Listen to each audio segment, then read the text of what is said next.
ProRevenge. I help someone get revenge on their gold-digging of a significant other. This happened some years ago but was just reminded of it, so here you go Reddit. I worked as a front desk agent in a large luxury hotel chain for some years. One particular hotel I worked at was located really close to the downtown area, and so we got a large number of young, very wealthy, business people who love to party. I usually worked the second and third shifts, which meant I got to see loads of drunken hookups, breakups, cheating, hookers, and more. This particular one though. This is one I will never forget. I was working at the desk when a group of young, well-dressed men come walking in. They've all clearly been drinking, but aren't so drunk that they can't walk right and hold a conversation. One of them comes up to me and tells me that while he and his friends were at the bar, a woman was hitting on him. And even though he told her no multiple times, she wouldn't stop. So, he and his friends left, and it wasn't until they got in the Uber that he realized he didn't have his room key anymore. He thinks she took it and he's concerned that she may come up to his room. He asked that I deactivate his keys, and if she does come up to the hotel, to not let her in. When he was telling me all of this, it didn't sit right with me.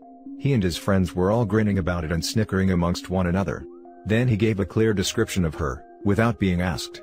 Told me height, body shape, hair color, and style, the kind of dress she was wearing. All while saying it in a mocking tone. Now, this could have easily been because he thought the whole thing was ridiculous, or was too drunk to take it seriously, but it really didn't sound right to me. Either way, I did as I was trained in that situation. I pulled up his reservation, deactivated the keys as requested, made him a new set when he showed me his ID, and even offered to move him to a new room if that would make him feel more comfortable.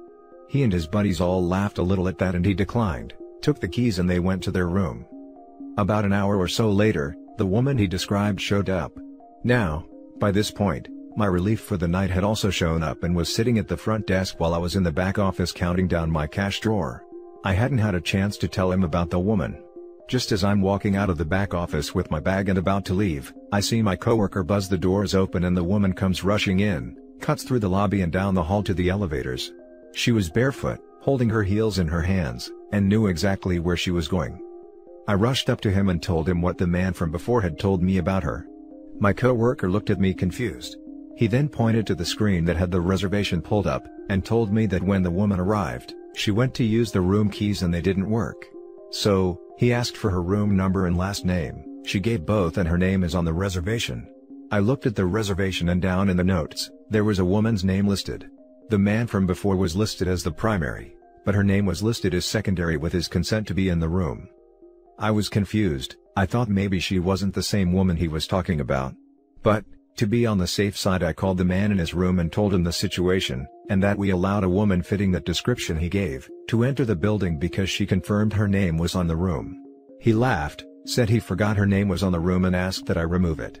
I was now super confused. I asked to make sure. Me, sir, just to be clear, the woman you met at the bar tonight was with you at check-in hours ago and was allowed keys then, but now she is not? Him, laughs to all his friends in the room. Aww. Guys, I confused the poor girl. Gets back on the phone with me. Yeah, sweetheart, she's banned from the room. Don't worry about the other details, just take her name off. Me, I see. Then, if she isn't going to be on the room anymore, would you like us to call the police and have her removed from the property? Him, ha ha ha, whoa. That's too far there. Don't worry, she'll get the hint soon enough. We ended the call there and I got really suspicious of this. I told my coworker to not do anything, and that I was going to stick around for a bit to see if anything happened. A short time later the woman came off the elevator, pouring tears, sobbing while on the phone with someone. She sat down in our lobby and my coworker and I tried to look busy while eavesdropping hard on her phone call. She was sobbing on the phone to her mom and sister. From what she told them, she was invited out to spend the week with her boyfriend, meeting all of his old college buddies. This being their first night, they all met up for dinner and drinks.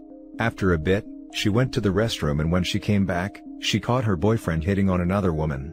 His friends all bet that he wouldn't do it. When she confronted him pissed off, he called her a bunch of names and humiliated her in front of his friends and the entire bar. All of his friends joined in on mocking her, and he threw in her face that she was nothing without him and dumped her right there. He and his friends then took an Uber back and left her stranded at the bar, with no money and no way back. She then had to use her phone's GPS and walk back to the hotel from the bar, barefoot, She had heels, and walking 2 miles in those was not going to cut it. She was asking her mom and sister for help, as he wouldn't let her in the room to get her luggage or her wallet. My heart broke. I felt horrible. I helped this guy treat this poor woman like crap, and now he and all his friends were up there laughing at her, while she's sitting in our lobby sobbing and with nothing. I went over to our snacks area in the lobby, grabbed her a bottled water, and brought it to her. I told her that I couldn't help but overhear the conversation and was very sorry for her situation, and asked if she would like us to help. I informed her that if he was keeping her from getting to her things, we could call the police and have them force him to hand over her things so she could leave, if she'd like. Or, if she wanted to let her mom or sister pay for a room, we'd be happy to give her a very low rate in a room far from him. She thanked me, took the water, and tried to calm down and talk to me about what all was happening and what our options were. Eventually, we decided on her staying in the hotel for the night and figuring out the rest in the morning. As we make it to the desk, she asks me to try and run her credit card to see if it has enough on it for another room. I ask her what she means by another room, and she tells me that she's actually paying for the room he's in. That his name is on the room because he booked it, but it's her card paying for everything. This intrigued me. I asked why she was paying for the room if it was in his name. She told me that she's the one with a job, not him. That he hasn't been able to find a job in his field since graduating from college and is essentially living off of his parents' money. But just after they started dating, his parents cut him off, so he's been living off of her money. That's why she was so upset and confused by how he had been acting all night. He was sweet and doing everything for her back home, but since he met up with his friends, he did a 180 and hasn't been the same guy the entire time. I wanted to tell her that it was obvious he was using her for the money, and that he would probably blame his friends for all of this and try to get back with her later on. But I doubted she would have listened to me, or cared for a complete stranger to butt in on her personal life like that. So instead, I offered up a sweet piece of revenge. I informed her that, considering she's the one paying for the room, if she can confirm that it is her card on file with some sort of photo ID, and verify the last 4 digits of the card number, that's honestly all this hotel company required, then she could, if she wanted to, kick him out of the room and keep it all to herself. But, considering how poorly her night has been, if she were indeed able to prove she is the one paying for the room, then I'd be more than happy to provide for her the biggest luxury upgrade we offered at our property. Largest suite we had, full hotel amenity access. I'd even have my coworker fish out a bottle of champagne, and some fresh strawberries for her to have sent to her room. All free of charge. She was taken aback by the offer and was very sincerely tempted. She looked like she was about to say no. Then I told her that since she would be upgrading her room, that would require moving her things from that room and into her new one. Which means, the room that she is currently listed in would need to be vacated immediately. If anyone were to remain in the room after we have demanded it be vacated, we are required to have them escorted off the property or they pay for the room. Their choice. She then thought about it, pulled up her card's banking app and showed me the screen. It had a photo of her full name, the card's full number, and the hold from our hotel for the room. She asked if that worked. It was good enough for me.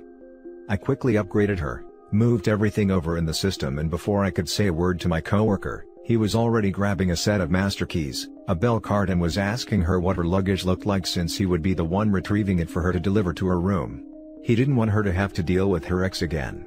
She smiled and told him which ones were hers, and that she hadn't unpacked yet. My coworker runs down to the elevators and up to fetch her things, while I make her a new set of keys and send her off to her new room. Once she's on the elevator, my phone at the desk starts ringing.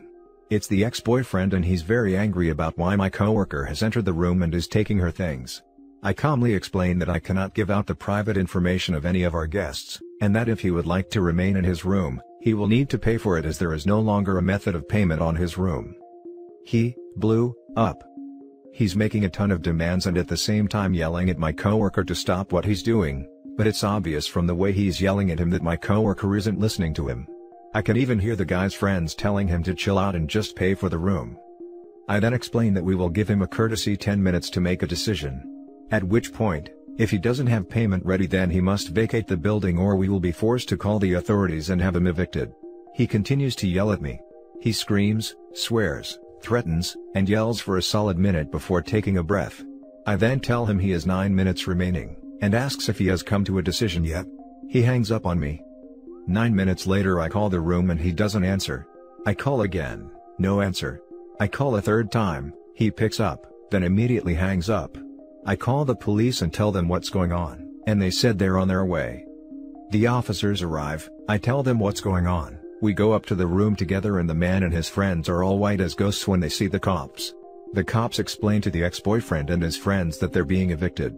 The ex-boyfriend starts trying to talk to me, but the cops stop him and tell him to only talk to them. I told him about his attitude on the phone before. The friends are all offering to pay for the room at this point, and the cops look to me and ask if that would be acceptable. I smile very sweetly and say no, and the cops nod and start rushing all of the guys to grab their things and leave the room. The ex-boyfriend is the last one out the door carrying his 2 bags, and complaining that he isn't even given a luggage card and has to carry his own things. His friends all look pissed at him. I go with the officers to escort all of them out of the building and run into my coworker in the lobby. He waits until they're all outside in the parking lot to tell me that the woman is in her new room, loves it, and said no to the champagne, she just wanted to sleep. I didn't get to see her before she left town the next day, but the ex-boyfriend did try calling our hotel to complain a number of times, and even tried leaving some bad reviews of us online and lied through all of it. I hope she doesn't have to ever deal with him again. Edit, wanted to address some things you guys brought up in the comments. 1. I have no idea why she didn't use Uber instead of walking, probably due to the distress of the moment and didn't think of it. Honestly, if you're ever in that situation, despite being publicly humiliated like that, ask the staff for help. Either they think of something you're too panicked to think of, or they'll be nice and pay for an Uber for you. I've done it for people plenty when working in hotels. There's no shame in asking for help. 2. The credit card company is Capital One. I wasn't going to mention it since some subs immediately flag your story for listing major company names and didn't want to fuss with that. But yeah, their app lets you post a picture on your profile and, on most banking and credit card apps, you are able to pull up the full card number by clicking on the account information. Yes, technically I shouldn't have accepted this as a form of ID, however, given how crappy her night was, I didn't care. Now for some comments. What a despicable little man. Great work.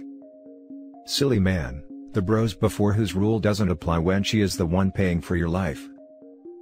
Something about biting the hand that feeds you.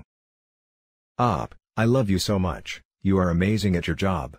And even though the poor girl was treated so badly, you were there to give her compassion when she needed it. Kudos to you, and the boyfriend was such a gold-digging a-hat, you gave him the karma people who deserve it wait years for. Lovely revenge, BF should have thought this whole thing through before trying to ghost her. And that's it for this video guys. If you have thoughts to share, leave a comment below.